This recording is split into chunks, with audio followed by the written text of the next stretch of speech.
नरेंद्र मोदी की खास बात यह है कि उनके प्रधानमंत्री बनने के बाद भारत सिंबॉलिक डिप्लोमेसी का काफी इस्तेमाल करने लगा है। वेस्टर्न देश इस तरह की डिप्लोमेसी काफी पहले से करते आए हैं। सिंबॉलिक डिप्लोमेसी, जिसको डिप्लोमेटिक सिग्नलिंग भी कहा जाता है, इसमें क्या होता है कि एक देश दूसरे देश को अपना कोई मैसेज देने के लिए इनडायरेक्ट एक्शंस लेता है। आपने नोटिस किया होगा कि कई बार जब किसी देश का प्रेसिडेंट या प्राइम मिनिस्टर दूसरे देश की यात्रा के ऊपर जाता है तो वहां पर कई बार सामने वाले देश का प्रेसिडेंट उनको रिसीव करने के लिए खुद ही एयरपोर्ट के ऊपर आ जाता है। कई बार एयरपोर्ट के ऊपर रिसीव करने के लिए सरकार किसी को भी नहीं भेजती है और कई बार सामने वाले लीडर के लिए स्पेशल डिनर का अरेंजमेंट किया जाता है। इसके अलावा कई बार सामने वाले लीडर को अपनी पर्सनल स्टेट में इन्वाइट किया जाता है और कई बार प्रोटोकॉल्स में बदलाव देखने को मिलते हैं। ऐसे कई सारे उदाहरण हैं जब प्रधानमंत्री मोदी ने इस तरह की सिंबॉलिक डिप्लोमेसी का सहारा लिया है। साल 2014 में जब Chinese president Xi Jinping Bharat की यात्रा के ऊपर आए थे तो उस समय प्रधानमंत्री मोदी ने प्रोटोकॉल तोड़कर उनको अहमदाबाद में खुद ही रिसीव किया था और साबरमती रिवर फ्रंट के ऊपर उनको डिनर करवाया था। ये एक स्पेशल जेस्चर था जिसमें दिखाया गया कि भारत चाइना के साथ टाइज को इम्प्रूव करना चाहता है और प्रधानमंत्री मोदी चाइना के साथ रिश्तों को मजबूत करने के लिए काम करना चाहते हैं। इसके साथ ही जब साल 2018 में जस्टिन ट्रूडो भारत आए थे, उनको एयरपोर्ट के ऊपर जूनियर मिनिस्टर ने रिसीव किया था और उनकी विजिट के दौरान ऑफिशियल मीटिंग्स और डिनर्स में काफी डिले किया गया था। भारत में उनको काफी कोल्ड बिहेवियर दिखाया गया था। वीडियो के लिए रिसर्च करते वक्त पता चला कि प्रधानमंत्री मोदी अभी तक 6 बार प्रोटोकॉल्स तोड़कर सामने वाले देश के लीडर को रिसीव करने खुद ही एयरपोर्ट के ऊपर गए हैं। साल 2015 में जब अमेरिका के प्रेसिडेंट बराक ओबामा भारत आए थे, उस समय भी प्रधानमंत्री मोदी एयरपोर्ट के ऊपर उनको रिसीव करने गए थे।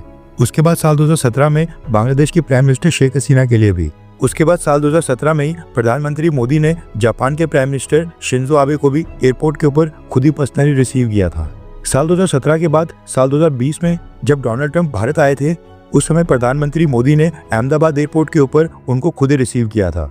आपको याद होगा उस समय नमस्ते ट्रंप नाम का एक कार्यक्रम भी हुआ था। उसके बाद साल 2024 में यानी कि पिछले साल भारत ने यूएई के प्रेसिडेंट मोहम्मद बिन जायद अल नाह्यान को जब भारत के दौरे पर बुलाया था तो उस समय उनके लिए रेड कार्पेट बिछाया गया था और प्रधानमंत्री मोदी उनको रिसीव करने खुद ही एयरपोर्ट के ऊपर गए थे। एंड इस साल 2025 में फरवरी महीने में जब कतर के रूलर अल थानी भारत आए थे तो प्रधानमंत्री मोदी उनको रिसीव करने खुद ही एयरपोर्ट के ऊपर गए थे। अब ये सब सॉफ्ट पावर टैक्टिक्स होते हैं जिनके जरिए डायरेक्टली कुछ ना कहकर भी इंटरनेशनल मैसेज दे दिया जाता है। कभी कभी इसको जेस्चर पॉलिटिक्स भी कहा जाता है। अब यहाँ पर नोट करने वाली बात है अमेरिका के पिछले प्रेसिडेंट जो बाइडेन की साल 2023 में भारत यात्रा।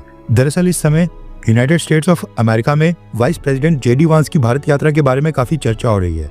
न्यूज़पेपर की हेडलाइंस और फ्रंट पेजेस के ऊपर इस विजिट को लेकर काफी सारे आर्टिकल्स पब्लिश किए गए हैं। लेकिन इस बीच क्या हुआ कि अमेरिका के पॉलिटिकल एक्सपर्ट्स और थिंक टैंक्स ने एक ऐसी चीज नोटिस की है जिससे भारत ने इशारों में एक बड़ा मैसेज दे दिया है। साल 2023 में भारत G20 का प्रेसिडेंट था और उस साल भारत में जो G20 समिट हुआ था उसमें G20 के सभी सदस्य देशों के लीडर्स को इन्वाइट किया गया था।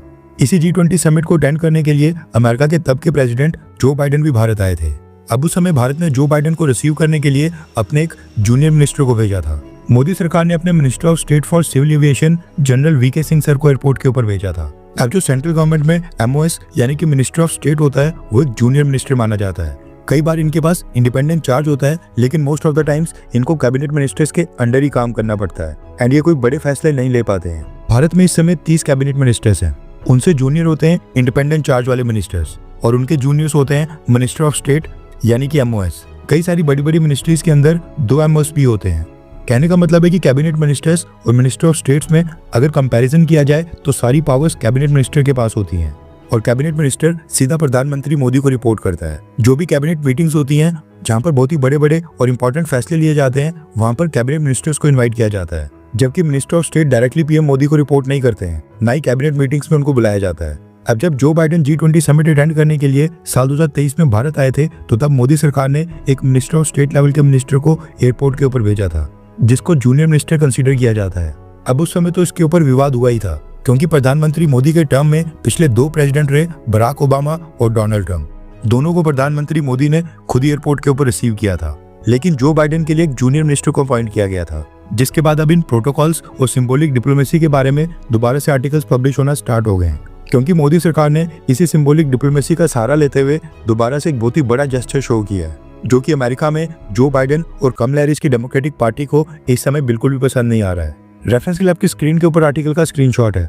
दरअसल अमेरिका के वाइस प्रेसिडेंट जेडी वांस, उनकी वाइफ उषा वांस और उनके बच्चे जब भारत में लैंड किए तो उनको मोदी सरकार ने जो बाइडेन से हायर प्रोटोकॉल्स के साथ रिसीव किया है। वाइस प्रेसिडेंट जेडी वांस और उनकी फैमिली को रिसीव करने के लिए भारत सरकार ने किसी एमओएस या फिर जूनियर मिनिस्टर को नहीं भेजा, बल्कि कैबिनेट रैंक के मिनिस्टर को एयरपोर्ट के ऊपर भेजा है। जेडी वांस को वेलकम करने के लिए अश्विनी वैष्णव सर एयरपोर्ट के ऊपर खुद ही प्रेजेंट थे, जो कि railways, information and broadcasting, electronics and IT जैसी देश की 3 बहुत ही इंपॉर्टेंट मिनिस्ट्रीज के कैबिनेट मिनिस्टर हैं। डोनाल्ड ट्रंप ने अभी तक भारत में अमेरिका का कोई नया एम्बेसडर अपॉइंट नहीं किया है, इसलिए यूएस एम्बेसडर इस दौरान एयरपोर्ट के ऊपर प्रेजेंट नहीं थे। एक और पॉइंट यह है कि जो बाइडेन तो उस समय अमेरिका के प्रेसिडेंट थे, लेकिन जेडी वांस तो केवल अमेरिका के वाइस प्रेसिडेंट हैं। इसलिए प्रेसिडेंट के लिए मिनिस्टर ऑफ स्टेट और वाइस प्रेसिडेंट के लिए कैबिनेट मिनिस्टर, इसके कारण इसको अमेरिका में और भी काफी डिस्कस किया जा रहा है। एक्सपर्ट्स का कहना है कि जो बाइडेन को जूनियर लेवल और जेडी वांस के लिए सीनियर लेवल मिनिस्टर्स को भेजना ये शो करता है कि भारत सरकार डोनाल्ड ट्रंप एडमिनिस्ट्रेशन के लिए स्पेशल जेस्चर शो कर रही है। अमेरिका के कई सारे पॉलिटिकल पंडित्स का कहना है कि प्रधानमंत्री मोदी ने डोनाल्ड ट्रंप और रिपब्लिकन पार्टी के साथ ज्यादा अच्छे संबंध स्थापित किए हैं, इसलिए बाइडेन को कम और जेडी वांस को ज्यादा वार्म वेलकम मिला है। अब इसमें थोड़ी सी तो सच्चाई है, क्योंकि हम ये पहले भी देख चुके हैं कि जो बाइडेन ने अपने समय में भारत के लिए कितनी परेशानियां खड़ी की थी। डोनाल्ड ट्रंप के साथ प्रधानमंत्री मोदी काम करने में काफी कंफर्टेबल दिखाई देते हैं, क्योंकि कई मुद्दों के ऊपर दोनों लीडर्स की सोच काफी मिलती जुलती है। जेडी वांस एंड उनकी फैमिली के वेलकम के लिए एक कैबिनेट रैंक के मिनिस्टर को भेजना इस समय मोदी सरकार की मजबूरी भी है। टैरिफ्स और ट्रेड वॉर्स के बीच हमें इस समय अमेरिका की सख्त जरूरत है। ऊपर से भारत और अमेरिका के बीच एक फ्री ट्रेड एग्रीमेंट को लेकर भी नेगोशिएशंस चल रही है और भारत चाहता है कि ये फास्ट ट्रैक हो। इस तरह के जेस्चर से इनडायरेक्टली एक मैसेज जाता है कि भारत अमेरिका के साथ मिलकर काम करने के लिए काफी एक्साइटेड है। ऐसे सिंबॉलिक जेस्चर्स कभी कभी हेडलाइन तो नहीं बनते हैं, लेकिन डिप्लोमेसी में ये रियल इम्पैक्ट क्रिएट करते हैं। हर एक हैंडशेक, डिनर या फिर रिसेप्शन के पीछे एक बहुत ही केयरफुली प्लान्ड फॉरेन पॉलिसी का मैसेज होता है। अब ये तो चलो वेलकम होना था, जो कि हो गया है। इसके साथ ही जेडी वांस की भारत यात्रा को लेकर हमने एक और चीज नोटिस की है। ऑनलाइन भारत में कई सारे इंडियंस इस बात के लिए प्रोटेस्ट कर रहे हैं और काफी सारे सोशल मीडिया इन्फ्लुएंसर्स ने ये मुद्दा ऑनलाइन उठाया है। दरअसल आपने नोटिस किया होगा कि जब भी कोई बड़ा फॉरेन लीडर भारत की यात्रा के ऊपर आता है तो उनके स्वागत के लिए एयरपोर्ट के ऊपर एक ट्रेडिशनल कार्यक्रम किया जाता है और most of the times Indian touch देने के लिए एक ट्रेडिशनल डांस का कार्यक्रम रखा जाता है, जिसमें कुछ डांसर्स ट्रेडिशनल ड्रेसेस के अंदर ट्रेडिशनल डांस करते दिखाई देते हैं। अब जब पिछले कल जेडी वांस एयरपोर्ट के ऊपर लैंड हुए तो यहाँ पर भी मोदी सरकार ने जेडी वांस और उनकी फैमिली के स्वागत के लिए इसी तरह का एक ट्रेडिशनल डांस का कार्यक्रम रखवाया था, जिसमें ये 5 डांसर्स 40 डिग्री सेल्सियस में ट्रेडिशनल डांस कर रहे हैं।